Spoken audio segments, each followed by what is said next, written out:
ఇదేంటి ఇది పాపులేషన్ ఎక్కువగా ఉంది. ఒకింట్లో 2 కిచెన్లుంటూ చూశాను. 1, 2, 3. అబ్బో, ఒక కిచెన్లో 3 కుటుంబాలు, 3 పొయ్యిలు. ఈ విచిత్రాన్ని ఇప్పుడే చూస్తున్నా. నాకిప్పుడు ఒక విషయం అర్థమైంది. వద్దెకు ఉంటే ఒక కిచెన్లో ఎన్ని పొయ్యిలైనా పెట్టుకోవచ్చు. వంటగదిలో నీకేం పని? అమ్మ కూడా వచ్చింది చూడండి. మీరు కొంచెం అడ్జస్ట్ అయ్యి అమ్మకు కొంచెం గ్యాప్ ఇవ్వండి. అప్పుడు 4 పొయ్యిలు అవుతాయి. ప్రపంచంలోనే మొదటిసారి ఒకే ఇల్లు 4 కుటుంబాలు 4 పొయ్యిలు, అది కూడా ఒకే వంటగదిలో. గిన్నిస్ బుక్ ఎక్కే ఛాన్స్ కూడా ఉంది. ముందెక్కడి నుంచి బయటకెళ్ళు. అమ్మా, నాకు బాగా ఆకలి అవుతుంది. కడుపులో ఏదైనా వేద్దామని లోపలికి వచ్చాను. అలాగే మాట్లాడుతూ కూర్చుండిపోయాను. వంట అవగానే నీ పెళ్ళాం వచ్చి పిలుస్తుంది, వెళ్ళు. వెళ్తాను. ఏమే అనేలా రెడీ అవగానే ఒక మిస్డ్ కాల్ ఇవ్వు. తర్వాత ఎక్కువ లేట్ చేయకు, ఆకలి అవుతుంది. నువ్వు రూములో కూర్చోవచ్చుగా. వాడు అందరినీ భయపెట్టి భోజనం తెస్తాడుగా. మిగతా వాళ్ళ భోజనం భయపెట్టి తీసుకోవడం నాకిష్టం లేదు. వాడిని అలా తయారు చేసింది నువ్వేనే.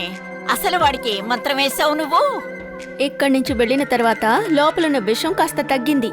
ఆ మార్పే అయ్యుండొచ్చు. ఎక్కువ కాలం మీరిద్దరూ కలిసి ఉండరే.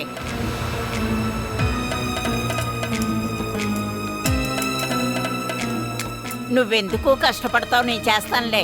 వద్దయ్యా, నేనే ఇప్పుడంతా నేర్చుకున్నాను కదా. అదేం పర్వాలేదు. నీకున్న ఆస్తికి కాలు మీద కాలేసుకొని దర్జాగా కూర్చోవాలి. నువ్వు జరగవే, నేనున్నాను కదా.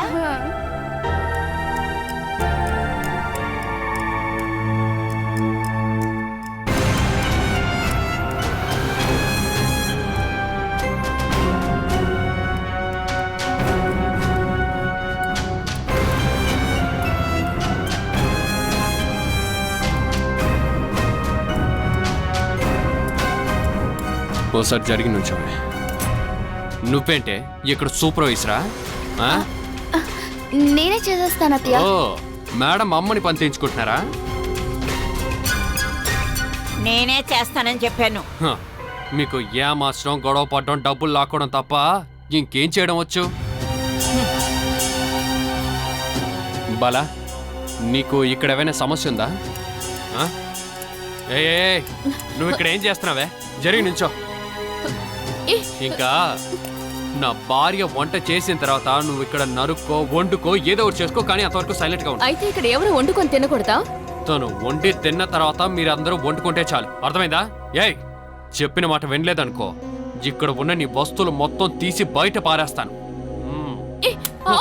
నోరు మూసుకో. నువ్వు ఇలా రావే, నువ్వు జరగవే. ఒరే, గ్యాస్ ఆఫ్ చేయకు. మాట్లాడకు.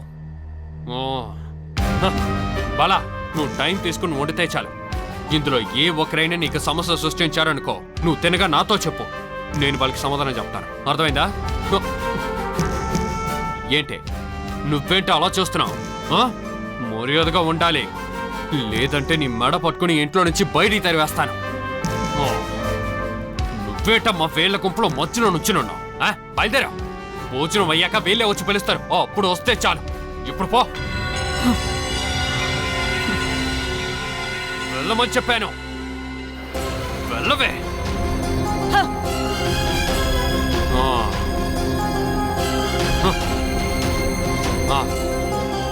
ఇంక ఎవరు నిన్ను ఇబ్బంది పెట్టరు.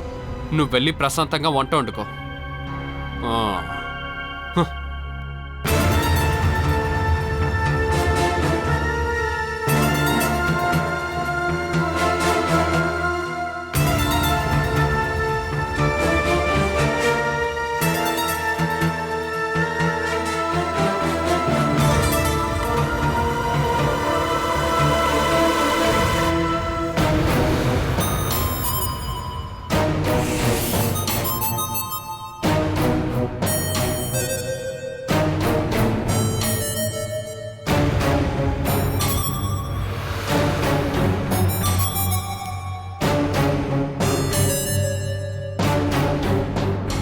సతీష్ అన్న,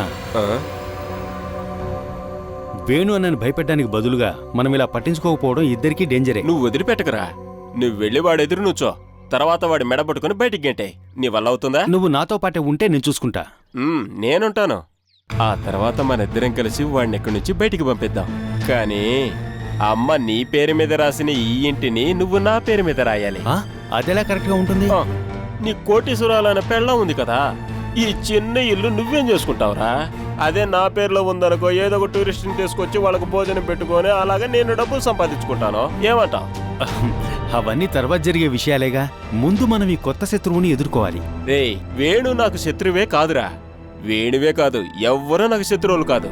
అందుకని నాకు యూజ్ లేని పనికి నేను ఒకరితో గొడవ పెట్టుకుని ఎవ్వరికి నేను శత్రు అవ్వడానికి సిద్ధంగా లేను. సతీష్ అన్న, వేణు అన్నని ఇక్కడి నుంచి పంపించేశామనుకో, మనం ఈ ప్లేస్ని రెండుగా షేర్ చేసుకుందాం. దానికి అమ్మ ఒప్పుకుంటుందా? అమ్మను నేను ఒప్పిస్తానుగా. తర్వాత ఈ ఇంటి విషయం, పైన ఫ్లోర్ నీకు, కింద ఫ్లోర్ నాకు, అలా అగ్రిమెంట్ చేయిద్దాం. కానీ నువ్వు నాతో ఉండాలి. నా బంగారు తమ్ముడు, నీ బాధ ఏంటో అర్థమవుతుంది. నీ మంచికి తప్ప నువ్వెవ్వరి గురించి ఆలోచించవు.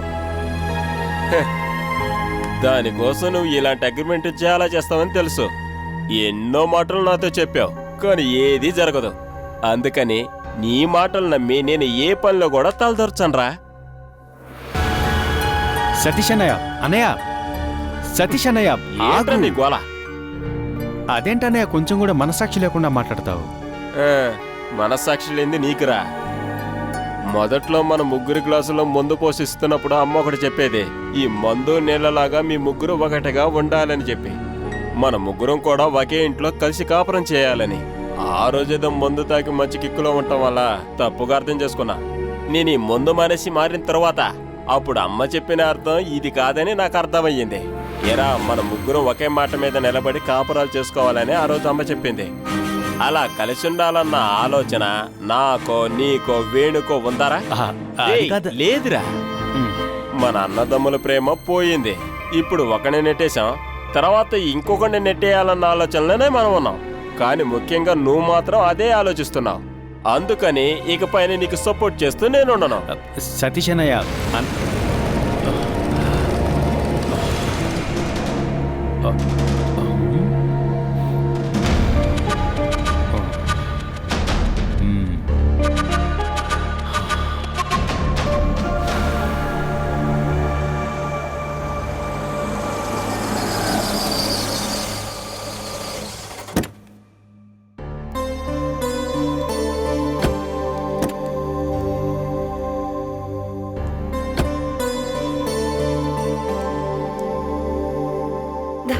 ఆర్కే, కాసేపు ముందే రఘు నాన్నగారు కాల్ చేశాడు. క్యాష్ సూరజ్ అన్నయ్యకి ఇచ్చానని చెప్పాడు. ఆ క్యాష్ ఇందులో ఉంది. పద.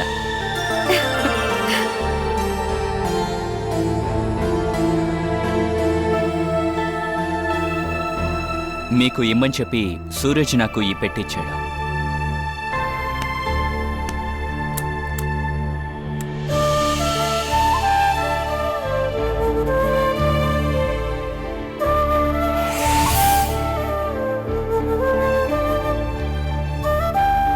మరి వాడు రాలేదేంటి బాబు? నాన్న పిలవకపోతే నేను ఇంట్లోకి రానని తను చెప్పాడు. తను చేసిన తప్పుని సరిదిద్దుకున్న తర్వాత ఇంట్లోకి వస్తే చాలని ఈయన అనుకున్నారు. అందుకే ఈ డబ్బులు నాకిచ్చి పంపించాడు. ఈ విషయం వాడికి ఎలా తెలుసు? నేనే చెప్పాను. వాడితో చెప్పమని నేను చెప్పానా మీకు? పోలీసులకి కంప్లైంట్ ఇవ్వలేము. లెక్క చూపించిన డబ్బులు కదా అని మన మీద ఇంకో కేసు పెడతారు. వాడి వల్లే కదండి పోయాయి అనుకున్న 20 లక్షలు దొరికాయి. నా మాట వినకుండా ఇక్కడి నుంచి వెళ్ళిపోయిన వాడి సహాయం నాకు అక్కర్లేదు. ఇంతసేపు ఈ డబ్బు పోయిందనే కదా నాన్న బాధలో ఉన్నారు. అది సూరజ్ అన్నయ్య ద్వారా తిరిగి దొరికిందని మీరు సంతోషపడాలి.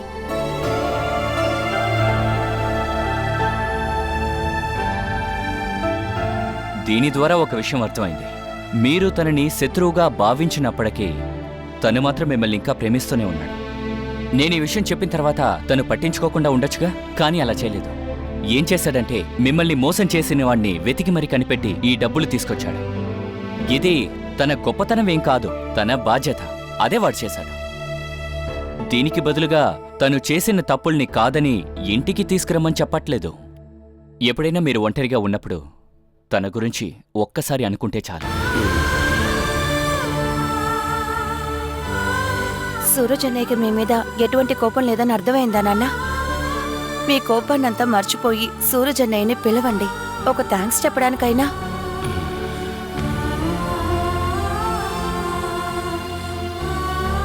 సూరజ్ వల్లే కదండి ఈ డబ్బు మళ్ళీ రఘు నుండి దొరికింది. తండ్రి కొడుకులు ఇద్దరూ విడిపోయారనే కదా అందరూ అనుకుంటున్నారు. తండ్రి సమస్యలో ఉంటే కొడుకొచ్చి సహాయపడతాడని ఇప్పుడు తెలిసిందిగా.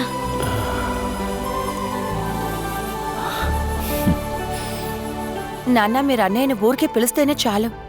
ఏం గొడవలున్నా సరే మనం మర్చిపోవచ్చు.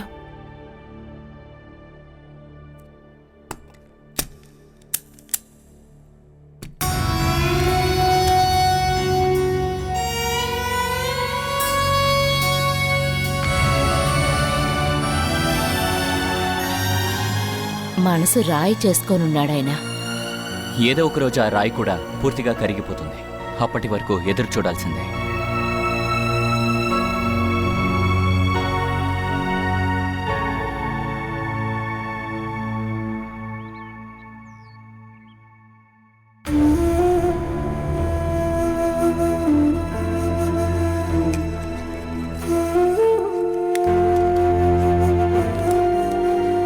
ఈసారి బాలాని కలవలేకపోయాను. దానికి మన అవసరం ఏమీ అక్కర్లేదుగా. తను మీకు నచ్చ చెప్పి అక్కడికి తీసుకువెళ్ళలేదు కదా. ఇన్ని రోజులైంది, ఎప్పుడైనా కనుక్కున్నావు నువ్వు? నాన్నగారు హాస్పిటల్కి చూడడానికి వెళ్లారు. అది తన మొగుడు కలిసి నాన్నగారిని ఎన్ని మాటలన్నారో తెలుసా? తన గురించి జయ చెప్తుంటే నేను అసలు వినలేకపోయాను. నువ్వెప్పుడు జయక మాట మాత్రమే వింటావు. నువ్విలా మాట్లాడుతూ ఉంటే ఫ్లైట్ వెళ్ళిపోతుంది. బయట టాక్సీ వచ్చి అరగంట పైనే అయింది. నేను మీకు కలిపే చెప్పానన్నా, బాలాని కలవాలి, మాట్లాడాలి. వేణు గురించి అస్సలు ఆలోచించకండి. మన బాలా గురించి మాత్రం ఆలోచించండి. మీ వల్ల అయితే తనకి నచ్చ చెప్పి ఇక్కడికి తీసుకొచ్చి చూసుకోండి. ఆలోచిద్దాంలే. వద్దు, నేను తీసుకొస్తాను.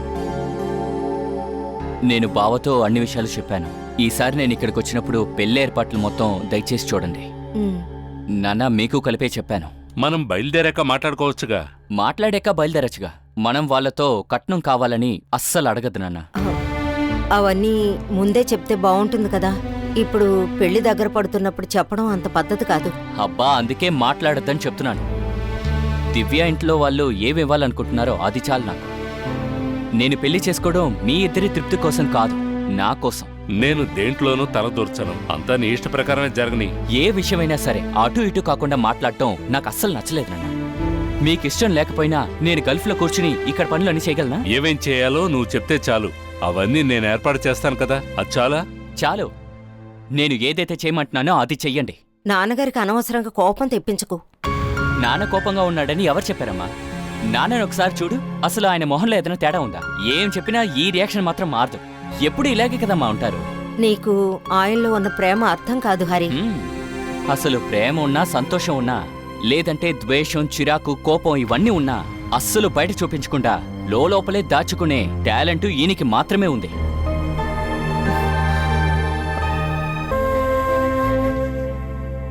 నువ్వెందుకురా నాన్నగారిని ఎప్పుడు తప్పు పడుతూనే ఉంటావు?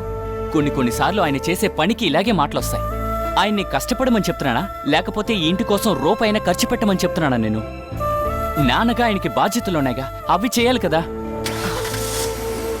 అదిగో బండి స్టార్ట్ అయింది. ఇక్కడ జరిగేవన్నీ తలుచుకుని నువ్వు బాధపడకు. ఈసారి నువ్వు లీవులకు వచ్చేటప్పుడు పెళ్లికి కావాల్సిన ఏర్పాట్లన్నీ సక్రమంగా చేస్తాం. సరే, నేను వెళ్ళొస్తాను.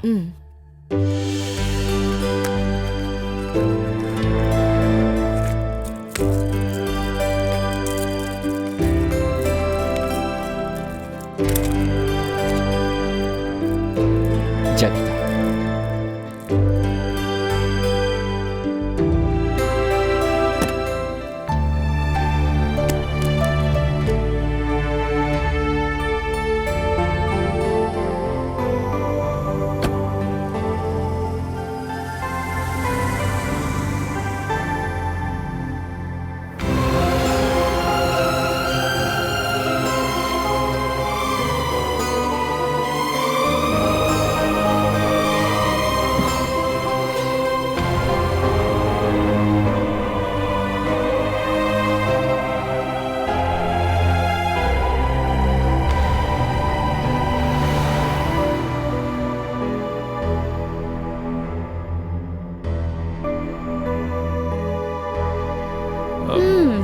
వేణుబాబుని ఎలా పంపించాలో అలా చేస్తున్నారా?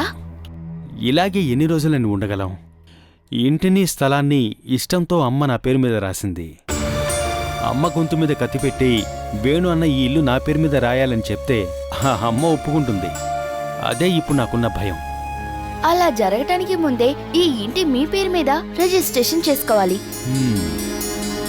మనం అమ్మ దగ్గర నుంచి ఈ ఇంటిని స్థలాన్ని డబ్బులు పెట్టి కొన్నామని రికార్డ్ క్రియేట్ చేయాలి. దానికి ఫేక్ డాక్యుమెంట్స్ కావాలి. డాక్యుమెంట్ తక్కువ కింద 15 లక్షలు రాసినా 1.5 lakh దానికి రిజిస్ట్రేషన్ అవుతుంది. ఈ కండిషన్లో అంత డబ్బు కోసం ఎక్కడికి వెళ్ళాలి? లేకపోతే ఇది చేయి జారి వెళ్ళిపోతే? సతీష్ అన్న మనతో స్ట్రాంగ్గా గనక ఉండుంటే ఎలాంటి సమస్య ఉండదు. వాళ్ళనంతా నమ్మలేవండి. మీరు ఒంటరిగా ఏమైనా చేయగలిగితే చేయండి. ఏ క్షణమైనా ఈ ఇంట్లో ఒక బాంబు పేలేలాగానే ఉందండి. రే సుమేష్, రే సుమేష్, ఏంటనే? పోలీసులు రా, ఒక బెటాలియన్ పోలీసులు వస్తున్నారట. పడవతోనే హంస అన్న ఫోన్ చేశాడు. పోలీసా? అరే నేనెందుకు పరిగెడుతున్నాను? అయ్యయ్యో, అరే ఇక్కడ పెళ్లి చేసుకుని తీసుకొచ్చిన అమ్మాయిని వెతుక్కుంటూ పోలీస్ బెటాలియన్ వస్తుంది. రే నువ్వు తను తీసుకుని ఎక్కడికైనా వెళ్ళిపో. వాళ్ళ నాన్న కంప్లైంట్ ఇవ్వటం వల్లే మీ ఇద్దరిని కస్టడీలోకి తీసుకోవడానికి వస్తున్నారు. మమ్మల్ని ఎందుకు కస్టడీలోకి తీసుకుంటారు? నేను నా భార్య రిజిస్ట్రేషన్ చేయించాంగా. రే నా బంగారు తండ్రి, అది నోటితో చెప్పొచ్చు, కానీ పోలీసులు తీసుకెళ్లి తన వాళ్ళ నాన్నకు అప్పు చెప్తారు. రే నీ కాలు చేతులు ఎరగొట్టి రైలు పట్టాల మీద వేస్తారు. అప్పుడు నీ పనే పోతుంది. అందుకని పోలీసుల దగ్గర చట్టాలు గిట్టాలు మాట్లాడకుండా ఎక్కడికి వెళ్ళినా దాక్కో. ఏమండి, మనం పోలీసుల దగ్గర ఇరుకోవద్దు, త్వరగా రండి. అటు పోలీసులు వస్తున్నారు, తీసుకెళ్ళిపోతారా? లేకపోతే రండి, ఇటు వెళ్దాం. అరే అటు ఎందుకు వెళ్తున్నారమ్మా? అటు వెళ్ళి ఏట్లో దూకుతారా ఏంటి? అరే ఇప్పటికి ఇంట్లోకి వెళ్ళి ఎక్కడైనా దాక్కోండి. వెళ్ళండి వెళ్ళండి. అయ్యో ఏమే, నువ్వురా. ఎవరు పిలిచినా బయటికి రావుతాం. ముఖ్యంగా అమ్మతో చెప్పు. ఏమండి, ఏంటండి సమస్య? ఏమే, వాళ్ళని తీసుకెళ్ళటానికి పోలీసులు వస్తున్నారు. దానికి మీరెందుకండి కంగారు పడుతున్నారు? ఏమే, ఎన్ని మనస్పర్ధలున్నా సరే వాడు నా తమ్ముడు కదా ఏంటి? అందుకే చెప్పాను, మీకు ఇంత పెద్ద శరీరం ఉంది కానీ బుర్ర మాత్రం లేదని. పోలీసులు సుమేష్ని ఆశాని తీసుకెళ్తే ఇంట్లో సమస్యలు తగ్గుతాయి కదా. వాళ్ళిద్దరూ కలిసి అత్తయ్యకి ఏదో చెప్పి చేయిస్తున్నారు. నేను అంత దూరం ఆలోచించాలా? చెప్పకుండా ఉండాల్సింది. అది ముందు చెప్పడానికి ఆలోచించి ఉండాల్సింది. అప్పుడు నువ్వు ముందొచ్చి చెప్పుండాల్సింది కదా. పోలీస్ వాళ్ళు ఎందుకు వాడిని వెతుక్కుంటూ వచ్చారు? అది ఈ డబ్బున్న అమ్మాయిని లేపుకొని తీసుకొని వచ్చి పెళ్లి చేసుకొని ఒక మోడల్ దంపతులుగా బ్రతుకుతున్న వాళ్ళకే పోలీసుల తరపు నుంచి ఒక మెడల్ ఇస్తున్నారట. అందుకు ఇక్కడికి ఎందుకు వచ్చారు? ఇంటికి వస్తేనే కదా చేతికి ఇవ్వగలరు. అందుకు నువ్వెందుకే ఇక్కడ నిలబడ్డావు? ఇంటికి వచ్చిన వాళ్ళ ఆహ్వానించాలి. లోపలికెళ్ళు. అయ్యో ఎదుగో పోలీసులు వచ్చారే.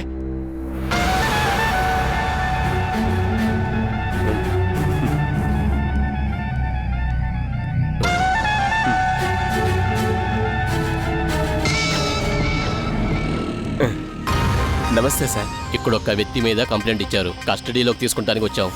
ఏం కంప్లైంట్? మీ పేరేంటి? జగదాంబ.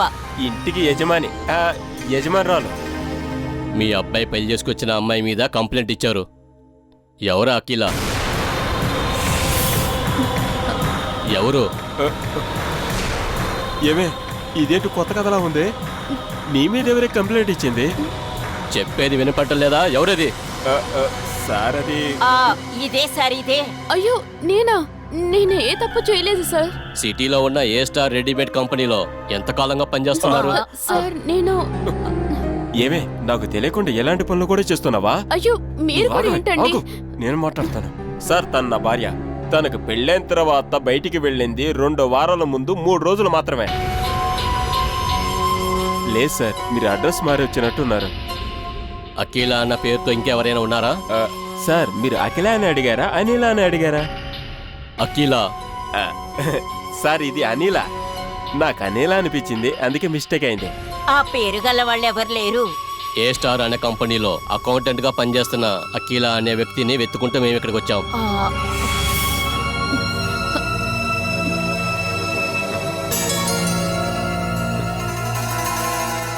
సార్ మీరు రాంగ్ అడ్రస్కి వచ్చారు. ఇల్లు ఇదే సార్. రండి సార్, లోపలికి వచ్చి కూర్చోండి. అనిల నువ్వు వెళ్ళి సార్లకి టీ తీసుకురాపో. లోపలికి కూర్చుందా? రండి. అక్కర్లేదు, ఆ కంప్లైంట్ ఇవ్వు. ఇదిగోండి సార్.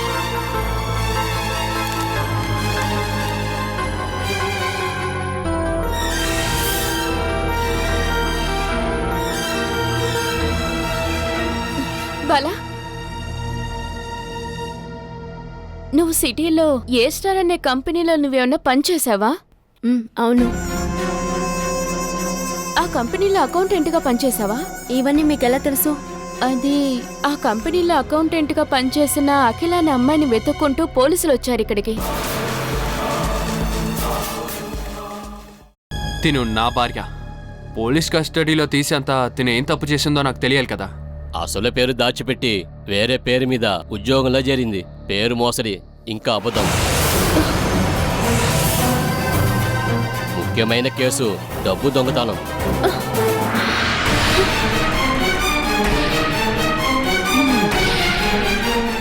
తాను పనిచేస్తున్న ఆఫీస్ నుండి 36 లక్షలు దొంగలించింది. 36 లక్షల రూపాయలు. చూస్తేనే తెలుస్తుంది. ఇది వచ్చినప్పటి నుంచి దీనికి అన్ని దొంగ బుద్ధులే. తప్పుడు పేరులో ఒక ఆఫీసులో జాయిన్ అయ్యి వాళ్ళకి తెలియకుండా 36 లక్షలు దొంగలించడం వల్ల తనని అరెస్ట్ చేయబోతున్నాం.